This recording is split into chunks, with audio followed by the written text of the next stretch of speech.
The Japanese OI heavy tank is one of the most fascinating and mysterious vehicles in tank history. It was a prototype super heavy tank designed during World War II, intended for breakthrough operations and to counter Soviet forces in Manchuria. However, due to Japan's industrial limitations and shifting wartime priorities, the OI never entered production or combat. During the late 1930s and early 1940s, Japan faced increasing tensions with the Soviet Union, particularly along the Manchurian border.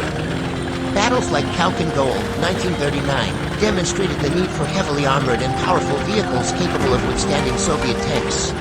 The Japanese army envisioned the OI as a massive breakthrough tank capable of engaging heavily fortified positions and enemy armor. The OI was intended to be a super heavy tank, far larger and more powerful than anything previously developed by Japan. Its size and specifications were influenced by reports of Soviet heavy tanks and German super heavy tank projects like the Maus. While details are sparse due to the limited documentation, here's what's generally believed about the OI's design. Weight, estimated at 120 to 150 tons. Armor. Reports suggest armor thickness of up to 150 millimeters, which would have made it highly resistant to most contemporary anti-tank weapons. Armament. Primary. 105 millimeters cannon, likely derived from Japanese field artillery. Secondary. Several machine guns and possibly smaller cannons mounted in auxiliary turrets. Layout. The tank reportedly had multiple turrets, similar to the Soviet T-35 or German Neubaufahrzeug.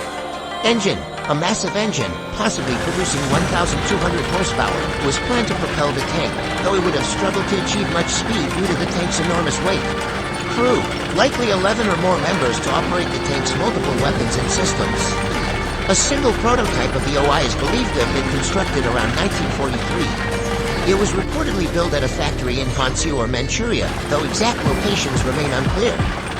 The tank was never fully operational, as its sheer size and weight caused severe logistical and mechanical challenges. Japan's limited resources and infrastructure struggled to accommodate such an ambitious project. Moving such a massive vehicle across Japan's limited road and rail networks was almost impossible. Allied bombing campaigns further disrupted Japan's ability to develop advanced weapons like the OI. The exact fate of the OI prototype is unknown. Some sources claim it was disassembled or destroyed, while others suggest it may have been abandoned in Manchuria.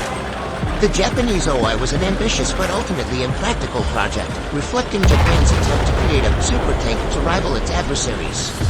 While it never reached the battlefield, it remains a fascinating example of Japan's experimentation with heavy armor during World War II.